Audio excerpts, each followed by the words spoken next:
Bueno, en primer lugar, agradecer a la organización por la magnífica congreso que habéis organizado. Yo soy consciente de que es muchísimo trabajo y, en particular, quería agradecer a Minata por toda la atención que me está dedicando estos días. Consciente de que para vosotros algunos de los temas que voy a tratar pueden ser difíciles, por lo tanto, no tengáis ningún problema en interrumpirme si es necesario. Bueno, por supuesto, la charla va sobre el Laboratorio Europeo de Física de Partículas, el CERN, y en particular el Gran Colisionador de Hadrones, el LHC. Aquí podéis ver, esto es el lago de Ginebra, el aeropuerto de Ginebra, y estas son las montañas del Jura. Y el LHC pues, es un túnel de 27 kilómetros de longitud que está localizado aproximadamente a 100 metros bajo tierra. A lo largo de este túnel circulan haces de protones a velocidades próximas a la de la luz, dos haces en direcciones opuestas.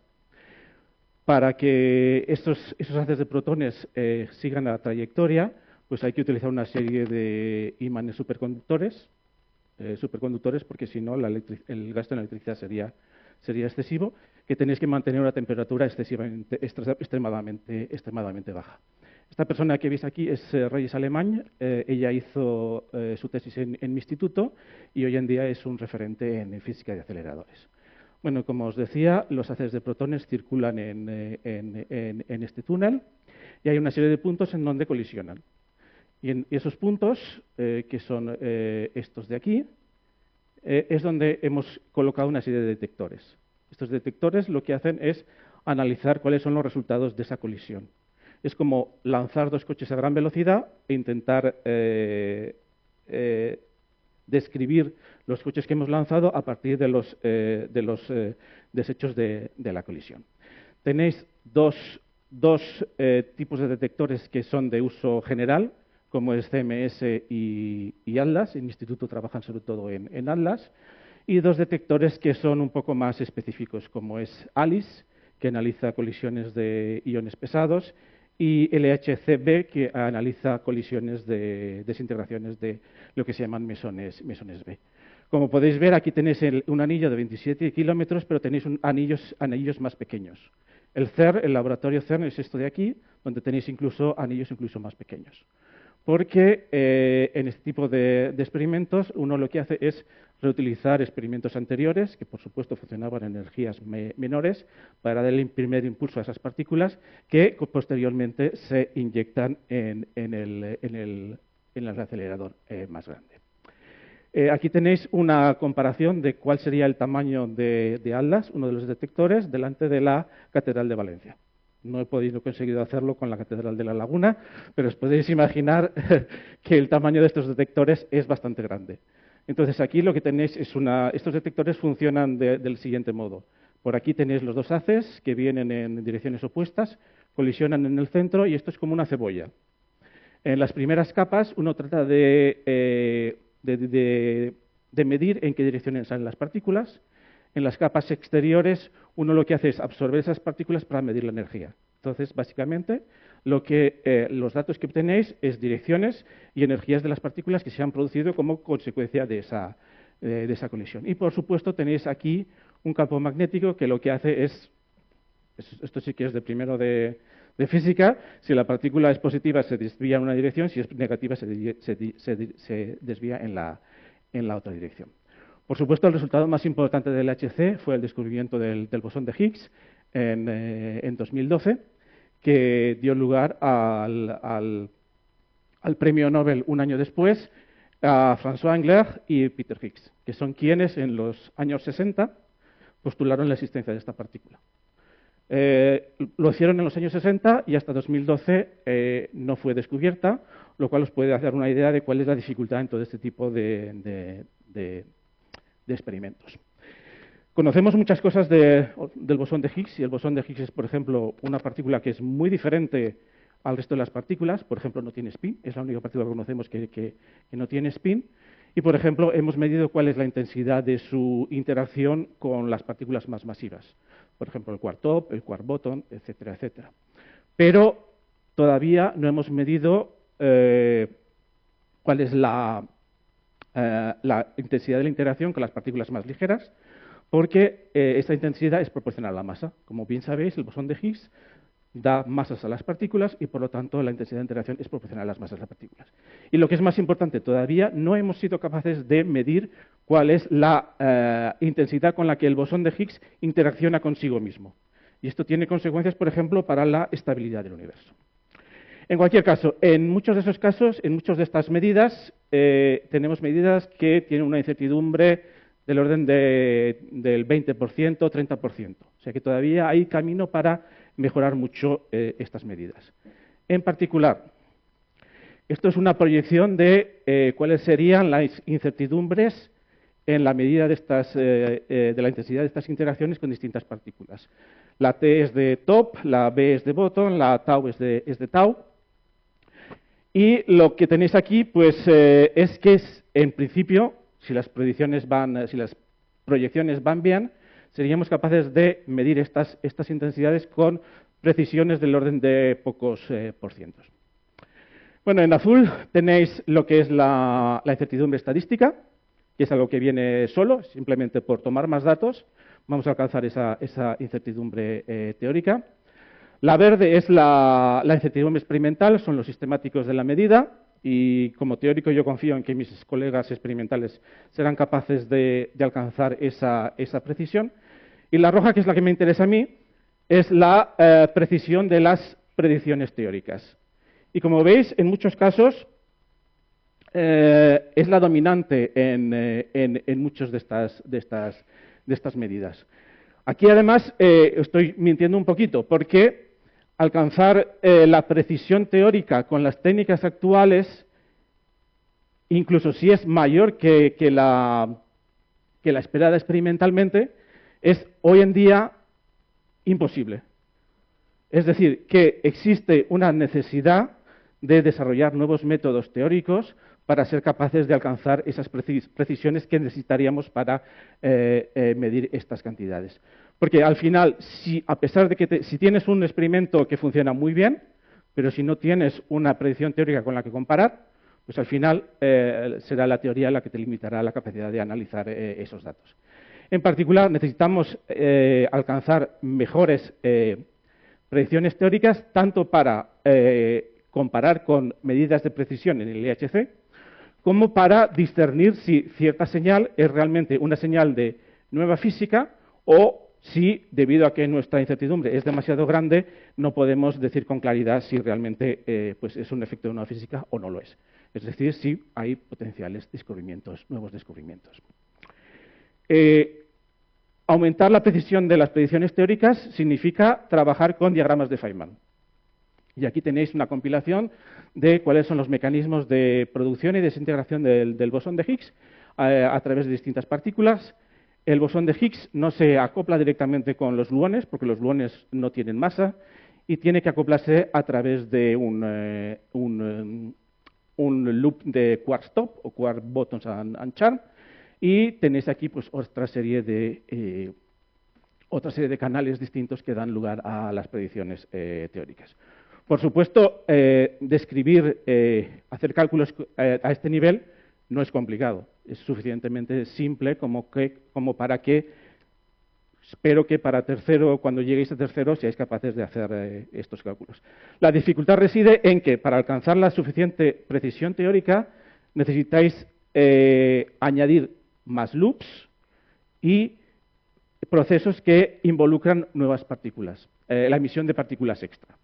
Por ejemplo, este es el caso más sencillo, leading order. Leading order da una predicción que tiene una incertidumbre grande.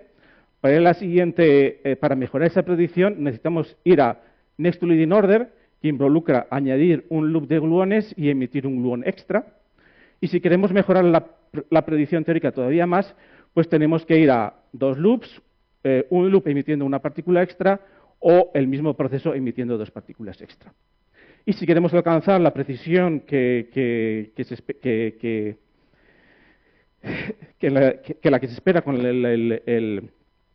en el gráfico que os mostraba anteriormente, pues tendríamos que ir todavía al siguiente orden, a N3LO o N4LO. Por lo tanto, la cuestión es si la computación cuántica podría ayudarnos a alcanzar ese objetivo.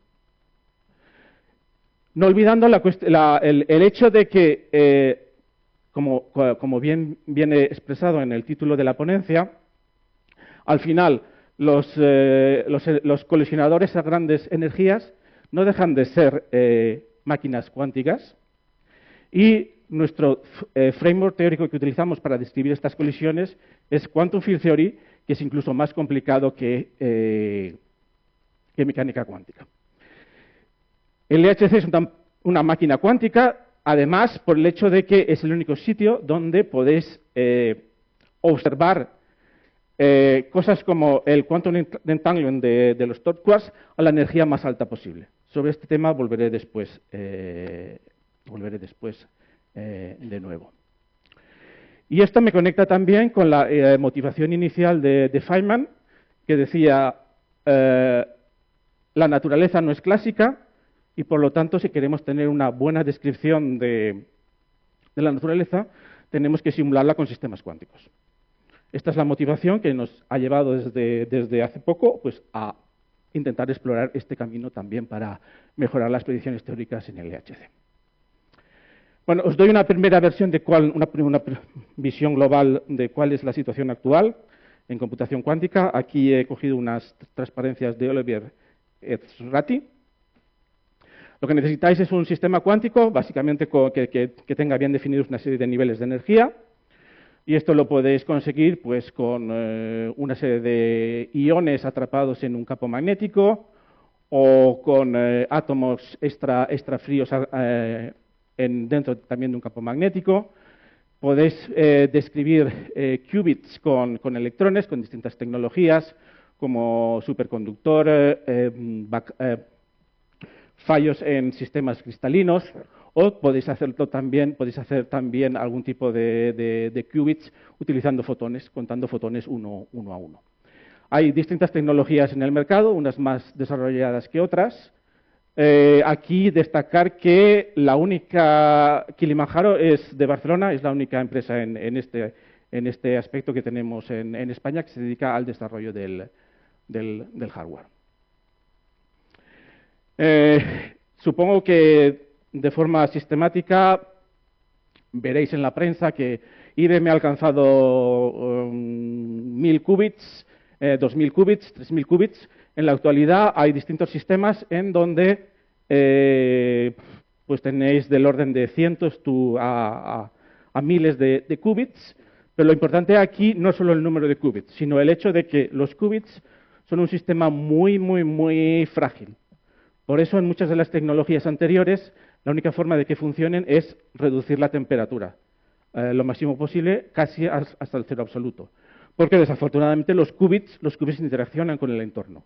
Y si interaccionan con el entorno, la información que habéis codificado en los qubits pues, se diluye o desaparece. Bueno, como podéis ver aquí, en la actualidad, pues tenéis del orden de, tenéis del orden de miles de qubits, y aquí lo importante, quizás más importante que el número de qubits físicos, es lo que se llama qubits lógicos. Debido a la interacción con el entorno, estas máquinas tienen mucho ruido, entonces la forma de compensar ese ruido es duplicar los qubits. Entonces, un qubit lógico representaría una multiplicidad de qubits en donde, de algún modo, habéis conseguido mitigar ese ruido. Como podéis ver, por el momento estamos aquí, alrededor de 2 qubits lógicos, 30 qubits lógicos, no es mucho por el momento, pero lo interesante quizás es que para 2028, 2029 o 2030, que es cuando vosotros acabaréis vuestro grado, pues ya habrá del orden de 100 qubits lógicos y probablemente podamos empezar a hacer ya muchas cosas. ¿Vale? Por el momento, la mayor parte de los análisis se hacen en simuladores cuánticos. O sea, es un ordenador clásico en donde, de algún modo, intentar simular cómo funcionaría un ordenador cuántico. Por el momento es lo que podemos hacer y lo que nos sirve, por ejemplo, para testear, para desarrollar algoritmos cuánticos y probarlos en casos específicos de uso. En España hay una iniciativa que se llama Quantum Spain, que incluye a una red de profesionales all over Spain, salvo en... bueno, en realidad no es tan malo, porque parece que el Instituto de Astrofísica de Canarias está más o menos involucrado en la red de supercomputación. Y precisamente el año pasado se celebró aquí, en Puerto de la Cruz, la conferencia Quantum Information in Spain.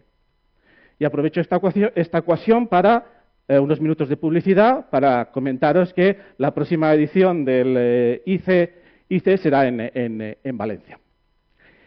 Precisamente esta mañana el Gobierno de España ha presentado la estrategia española de cuántica, que es el preludio de lo que será la estrategia europea en cuántica, y aparentemente el Gobierno de España estaría dispuesto a invertir anunció hoy que invertiría unos 800 millones de euros en el desarrollo de las tecnologías cuánticas.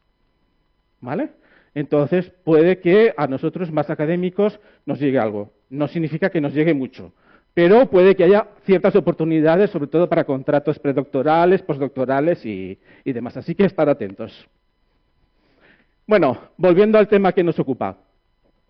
Nuestro objetivo es bidireccional. Por un lado, tenemos una serie de problemas en física de partículas y queremos resolverlos utilizando algoritmos cuánticos. Por otro lado, quizás la física de partículas nos ayude a desarrollar nuevos algoritmos cuánticos más eficientes y demás. Lo que veis aquí es una representación teórica de lo que ocurre en las colisiones del LHC. Los protones no son partículas elementales, sino que están constituidas por quarks y gluones. Entonces, en la colisión, lo que participan son los constituyentes de los protones, no los protones en sí. Entonces, por ejemplo, de cada uno de estos protones puedes extraer un gluón. Este gluón interacciona a través de un loop de quark top, produce un bosón de Higgs, y el bosón de Higgs se desintegra inmediatamente a otro tipo de partículas.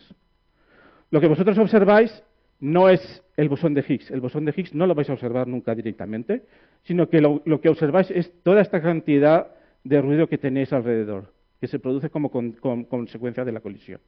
Entonces, la dificultad aquí está en cómo extraer información sobre el proceso subyacente que ha ocurrido a las energías más altas, que es lo que ocurre aquí. De hecho, en los últimos años, aproximadamente desde el 2020-2021, ha habido como una explosión de interés en utilizar algoritmos cuánticos en física de partículas. Evidentemente, uno no puede pretender describir todo esto de una sola vez, aunque ese sería mi sueño a largo plazo, sino que se dedica pues, a intentar mejorar o resolver pequeños problemas que ocurren en esta colisión. Por ejemplo, uno de los problemas es la reconstrucción de trazas de partículas. Los detectores tienen una serie de capas, entonces cuando una partícula atraviesa el detector, pues deja una serie de señales en esas capas. Pero uno tiene que relacionar el punto de una capa con un punto en la siguiente capa. Eso es un problema combinatorio muy complicado y quizás los ordenadores cuánticos podrían ayudarnos a resolver este problema. En particular porque a medida que aumenta la energía del LHC y aumenta lo que se llama luminosidad, que es la intensidad de los haces de partículas, el número de trazas que hay que analizar es todavía mayor que el que teníamos anteriormente. Bueno, como os decía, los protones no son partículas elementales y la forma de describir los componentes internos del protón es a partir de lo que llamamos parton densities. Entonces, pues hay varios estudios en los que intentan determinar lo que son estas parton densities utilizando algoritmos cuánticos. En el estado final, lo que tenéis una partícula muy energética y se va desintegrando a otras partículas. Entonces, tenéis una especie de ducha de partículas o cascada de partículas. Algo que tendríais, por ejemplo, también en astrofísica, cuando llegan los rayos cósmicos ocurre lo mismo. Solo que aquí es en un entorno controlado. Entonces, pues intentar describir la evolución de esas cascadas de partículas. Por supuesto, Quantum Machine Learning, en Quantum Machine Learning lo que intentáis hacer de forma general es aprovechar las técnicas de Machine Learning con una componente cuántica. Jet Clustering, en un acelerador como el HC, las partículas se producen mayoritariamente por haces de partículas. Entonces, lo que tenéis que hacer es clusterizar o definir qué partículas venían de una partícula inicial, que era la más energética, para intentar extraer la información sobre el evento subyacente. Entonces, por ejemplo, Jet Clustering es también un problema de optimización complicado. En particular, en nuestro grupo de investigación, lo que nos interesa pues, es esta parte de aquí, que es la que involucra loops y demás. Así que nuestra primera idea fue la siguiente. Nosotros queremos describir diagramas de Feynman con muchos loops. Un diagrama de Feynman está constituido por dos elementos, los vértices de interacción y los propagadores entre esos vértices de interacción. ¿Vale? Entonces, esto es la expresión matemática de un propagador de Feynman, donde m es la masa de la partícula que se propaga y q es su cuadrimomento. Esto de aquí es una prescripción compleja que es muy importante. Por lo tanto, cuando tengáis análisis compleja, prestad especial atención, porque es muy útil. El teorema de Cauchy es lo más útil que os podéis imaginar. Bueno, en lo que, pensando un poco, nos dimos cuenta de que en realidad un propagador de Feynman lo que hace es describir una superposición cuántica de propagación en las dos direcciones. Si tenéis dos vértices, el propagador de Feynman describe no solo la propagación de un punto a otro punto, sino también al revés, en forma de superposición cuántica. Entonces, abusando un poquito de la notación, lo que podemos hacer es describir un propagador de Feynman como una superposición de un estado 0 y un estado 1, donde el estado 0 representa la propagación en una dirección y el estado 1 representa la propagación en la dirección opuesta. Si tenéis un diagrama de Feynman con n propagadores de Feynman, lo que tenéis es una superposición de 2 elevado a n estados. ¿Vale? Entonces, la cuestión aquí es, ¿todos estos 2 elevado a n estados son realmente físicos? Y aquí es donde voy a empezar a meterme con los matemáticos, porque esta expresión de aquí contiene todos los estados físicos, pero no todos los 2 elevado a n estados son estados físicos, porque cada vértice de interacción es un punto en el espacio-tiempo. Entonces, imaginaros un diagrama de Feynman donde una partícula parte de un punto y regresa al punto inicial. La única forma de hacer eso es viajar atrás en el tiempo y romper causalidad. Entonces, cualquier estado que sea cíclico, en donde una partícula regresa al punto de partida, es un estado que no es físico. ¿Vale? Si tengo un diagrama de Feynman que es relativamente sencillo, esto me introduce cierta información redundante, pero no es un problema. El problema es cuando tengo diagramas de Feynman muy complejos. ¿Vale? Que entonces el tener esta información que en realidad no es física, genera una serie de dificultades numéricas a la hora de evaluar estos diagramas. Interesante aquí también es el hecho de que las configuraciones, los estados que respetan causalidad, estarían relacionados con Graph Theory, con lo que se llaman Directed Acyclic Graphs. Entonces, nuestro primer objetivo fue utilizar un algoritmo cuántico para seleccionar los Directed Acyclic Graphs de un gráfico arbitrario. Específicamente, esto es, por ejemplo, un diagrama a 2 loops con 5 patas externas, y esto es la codificación cuántica en un ordenador cuántico de este diagrama de Feynman. ¿Vale? Como podéis ver aquí, computación cuántica es como escribir una partitura. ¿Hay algún músico aquí? Vale. Pues aquí, en este caso, cada una de estas líneas representa un qubit. En este caso específico, aquí lo que hemos identificado es cada uno de estos propagadores con un qubit. Van del E0 al E5. ¿Vale? Y lo que tenemos aquí en medio es una serie de puertas cuánticas que lo que hacen es modificar el estado en el que se encuentran esos qubits. Inicialmente, mis qubits están en el estado 0. Entonces, lo que hago es utilizar lo que se llama una puerta de Hadamard para pasar de un estado 0 a una superposición de 0 y 1. Al final, aplicando las puertas de Hadamard a los 6 qubits que tengo aquí, lo que hago es una representación de los 2 elevado a n estados de este diagrama de Feynman. Si ahora hiciese una medida de los estados de estos qubits, tendría que la probabilidad de todos de estos 2 elevado a n estados sería la misma.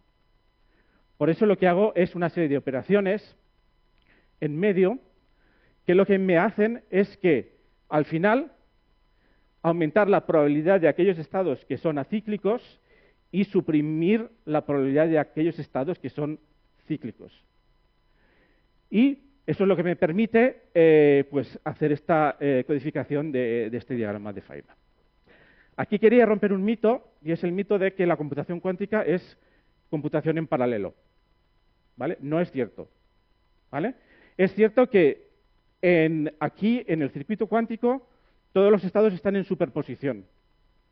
Pero una vez hemos hecho la medida, lo que hacemos es seleccionar uno de los estados específicos que tenemos. Por lo tanto, cuando hacemos la medida, rompemos la superposición. Para hacer un cálculo, lo que tenemos que hacer es repetir esta medida y obtenemos lo que ahora veréis posteriormente, que es una distribución de probabilidad. Aquí quería también poner de manifiesto el hecho de que la falta de recursos a veces agudiza el ingenio. Hemos hecho este análisis con 2 tipos de algoritmos diferentes. Nuestro primer algoritmo para este diagrama de Feynman necesitaba 16 qubits. Con el nuevo algoritmo, que está representado por este diagrama, solo necesitamos 10. Entonces, en principio, podríamos aplicar este algoritmo antes a ordenadores cuánticos que serían próximos en el tiempo. El resultado final es este. Lo que tenéis es una distribución de probabilidades donde cada uno de estos estados representa tiene una probabilidad diferente. Lo que tenéis aquí es una serie en este caso, lo que tenemos que hacer es distinguir entre los estados que son acíclicos, que son a los que les hemos aumentado la probabilidad, de aquellos que son cíclicos, que son estos de aquí. Por ejemplo, 1, 1, 1, 1, 1, que sería este estado de referencia, como podéis ver, es cíclico, porque partiendo de aquí puedo volver al mismo punto. Lo interesante aquí es la interpretación que hago de la selección de estos estados acíclicos. Porque una vez que cada uno de estos números, 1, 1, 1, 0, 0, 0, 0, me fija la dirección en la que se propagan mis partículas. Y algo muy interesante aquí es el hecho de que una vez he fijado la dirección de mis partículas, puedo dibujar estas líneas de aquí, en las que podéis ver que todos los propagadores que corta esta línea están alineados en la misma dirección. Esto lo veréis ahora, lo entenderéis ahora mejor con las transparencias que quedan por describir. Y cada una de estas líneas, además, me divide mi diagrama de Feynman en dos componentes independientes. ¿Y por qué todo esto? Ahora me voy a volver a meter con los matemáticos. ¿Vale? El problema, la forma tradicional de hacer este tipo de cálculos es calcular por una parte los diagramas que tienen loops y calcular por otra parte los diagramas que tienen partículas extra. ¿Vale? Y el problema que tengo es que tanto unos como otros tienen infinitos. O sea, es algo que está matemáticamente mal definido. Tienen infinitos. La forma matemática de solucionar este problema es modificar las dimensiones del espacio-tiempo. En lugar de hacer los cálculos en 4 dimensiones, los hago en D dimensiones. Por supuesto, eso a un loop pues es fácil de hacer. Pero si queremos ir a más loops, pues empieza a ser muy, muy complicado. Aparte de que estamos haciendo cálculos en unas dimensiones del espacio-tiempo que no son físicas. ¿Vale? Entonces, a veces es bueno parar un poquito y pensar cuál es el origen de estos infinitos. ¿Vale? Y el origen de estos infinitos está aquí. En teorías gauge, como las que utilizamos en el LHC, podemos emitir partículas con exactamente cero energía. ¿Vale? Entonces, ¿es lo mismo o es diferente emitir una partícula con energía exactamente igual a cero o no emitirla? Matemáticamente es diferente, pero físicamente es lo mismo. Entonces está claro que aquí tenemos un problema, un mismatch entre la descripción matemática y la descripción física. Y que lo que llamamos scattering amplitudes no es más que una suma de diagramas de Feynman, no son objetos físicos. ¿Vale? Entonces, ¿qué han hecho los romanos por nosotros? Si fijar el número de partículas externas es un problema, sublata causa tolitur effectus. Si fijarlas es un problema, eliminemos las partículas externas. ¿Vale? La solución está en el vacío cuántico. El vacío cuántico, que podéis considerar como el estado fundamental en Quantum Field Theory, no está vacío, sino que debido al principio de incertidumbre de Heisenberg, está lleno de fluctuaciones cuánticas. Continuamente se están produciendo y desaparecen nuevas partículas. Específicamente, aquí lo que hacemos es describir las predicciones teóricas a partir de amplitudes de vacío, es decir, amplitudes que no tienen partículas externas. Y aquí es donde entra lo que os he contado hasta ahora de las configuraciones acíclicas. Porque en esta representación lo que debemos incluir en nuestras amplitudes de scattering es precisamente las configuraciones acíclicas de diagramas de vacío. ¿Ok? Bueno, aquí hay algo también interesante, y es que las amplitudes de scattering están definidas normalmente en el espacio de Minkowski, mientras que aquí nuestra representación está definida en el espacio euclídeo del trimomento. De nuevo, para llegar a esta expresión hemos utilizado el teorema de Cauchy. O sea, estar atentos al teorema de Cauchy porque es muy importante. Bueno, al final, lo que os decía también, cada una de estas líneas divide mi diagrama en dos partes. Cuando digo que las predicciones teóricas se obtienen a partir de scattering amplitudes, en realidad no es cierto, es a partir del cuadrado de scattering amplitudes. Entonces, cada una de estas contribuciones representa la interferencia entre dos amplitudes diferentes. Y lo importante aquí es que las amplitudes de vacío no tienen infinitos, aparte del ultravioleta, pero no tienen infinitos. Entonces, como somos capaces de evaluar de forma conjunta los diagramas con loops y los diagramas con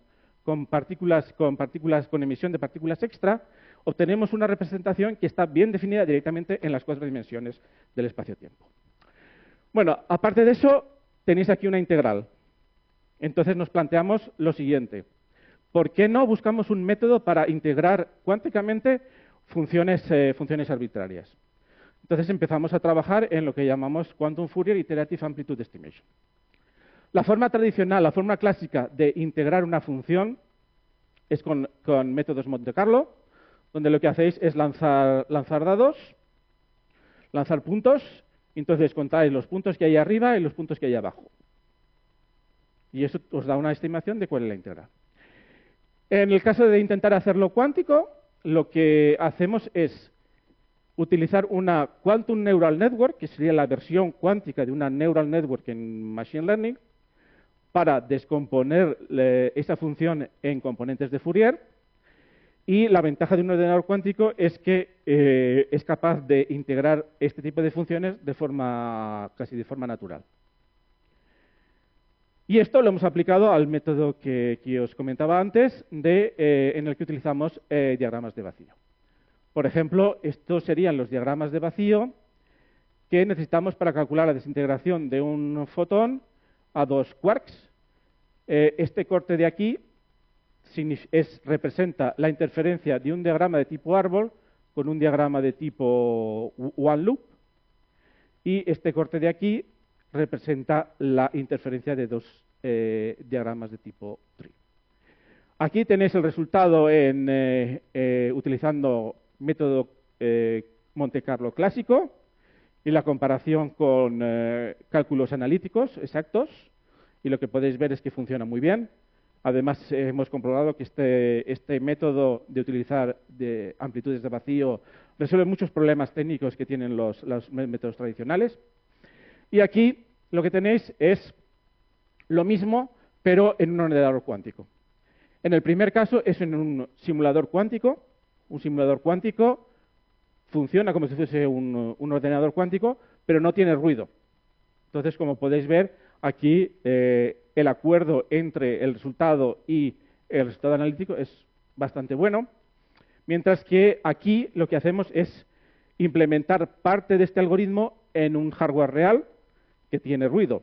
Como tiene ruido, pues el resultado no es tan perfecto, pero dentro de las incertidumbres del método, pues más o menos funciona bastante bien. Aquí tenéis un poco los detalles de cuál es la implementación cuántica de este algoritmo. ¿Alguien conoce Qiskit? ¿Tú conoces Qiskit? ¿Has sufrido el hecho de que cambian de versión de forma continua? ¿No? Sí, por eso. Bueno, pues mis chicos se dieron cuenta de que PennyLane o Kibo son también unas plataformas alternativas, pues aparentemente son mucho más estables y al final, pues eso. No tienes que remodificar tu implementación en Python cada vez que hay una nueva versión. Bueno, en cualquier caso, estas son distintas opciones que podéis utilizar para empezar a explorar algoritmos cuánticos. Esto de aquí es la Quantum Neural Network. Lo que tenéis aquí es una serie de qubits. En esos sería en lugar de los nodos de una neural network, lo que tenéis son qubits. Entonces, aquí lo que empezáis a hacer es una serie de rotaciones, que serían los parámetros de la neural network, y aquí lo que hacéis es introducir una serie de puertas lógicas que involucran dos qubits, y lo que hacen es correlacionar los estados de esos qubits. Y lo que hacéis pues es repetir esto n veces. Es exactamente lo mismo que en una neural network, solo que es cuántico. En principio, la ventaja de hacerlo cuántico es que en principio tendríais que utilizar menos parámetros en una neural network habitual, y que puede ser que sea capaz de identificar las correlaciones entre variables de forma más sencilla, como veremos posteriormente. Otro ejemplo reciente es, hemos utilizado también algo similar, utilizando para describir funciones de fragmentación. Los quarks y gluones son las partículas elementales que utilizamos en nuestros cálculos, pero no son las partículas que se detectan en el detector. En el detector detectamos hadrones, pueden ser kaones, piоnes, etcétera, etcétera. Entonces, la función de fragmentación pues es una función que describe la probabilidad de que un gluón o un quark se hadronice a un pión o un kaón, etcétera, etcétera. Al final, lo importante aquí es que estas funciones dependen de dos variables. Una es la fracción de momento longitudinal z y otra es la escala de energía. Las dos variables no son independientes porque QCD es la teoría que describe las interacciones fuertes, nos dice cuál es la evolución en función de z. Bueno, entonces aquí hicimos varias cosas. Primero, hacer el training de estas funciones. Cada uno de estos bloques representa la dependencia en una de las dos variables. Aquí se introduce una serie de elementos que introducen una cierta correlación. Y lo importante aquí es que al final, después del training, lo que hacemos es un muestreo. Y la ventaja de la parte cuántica es que simplemente añadiendo, hacemos el training con un número limitado de qubits, pero después podemos hacer un muestreo mucho más fino, simplemente añadiendo más qubits. Y funciona de forma bastante razonable. También lo que podemos analizar, por ejemplo, aquí es si de algún modo identifica bien cuáles son las correlaciones. Si introducir esta correlación entre los dos bloques introduce una cierta mejora o no. Y la respuesta es que sí. Introducir las correlaciones entre estos dos bloques mejora la precisión del modelo. Y finalmente, pues podemos analizar cuál es la no pureza. La no pureza, cuanta menos no pureza haya, significa que hay un mayor entrelazamiento entre las dos variables. Y lo que podéis ver aquí es que inicialmente no es visible un entrelazamiento entre las dos variables, pero a medida que avanza el entrenamiento, se ve que el sistema captura de forma bastante bien el entrelazamiento entre esas dos partículas. Ya para acabar, quería hablaros del entanglement para top quarks. Como decía, el bosón de Higgs es nuestra partícula estrella, pero el quark top es nuestra partícula de oro. Y partícula de oro, en primer lugar, porque pesa lo mismo que un átomo de oro, lo cual es sorprendente para una partícula elemental. O sea, elemental significa que no tiene estructura interna. Pero el quark top pesa aproximadamente lo mismo que una partícula que un átomo de oro. Y porque el quark top tiene una serie de propiedades que son muy interesantes. Por ejemplo, el quark top es más pesado que el bosón de Higgs. Y de hecho, es la partícula elemental conocida más pesada que hemos descubierto. También lo más importante es que se desintegra mucho antes que hadroniza. Por lo tanto, la información del spin se puede observar en los productos de la desintegración. En particular, la dirección en la que se producen los leptones que vienen de la desintegración del top están correlacionados con el spin del top. Cuando hablamos de spin correlations in top quark, como os decía anteriormente, el top quark no lo observamos. Lo que observamos son los leptones, que son la consecuencia de la desintegración del lepton top.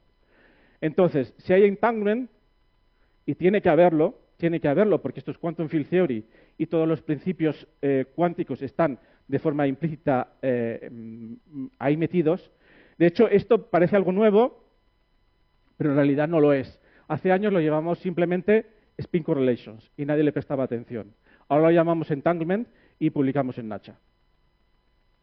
¿Vale? Bueno, lo importante aquí es que hay una correlación entre la dirección del leptón que se produce a partir de la desintegración del top.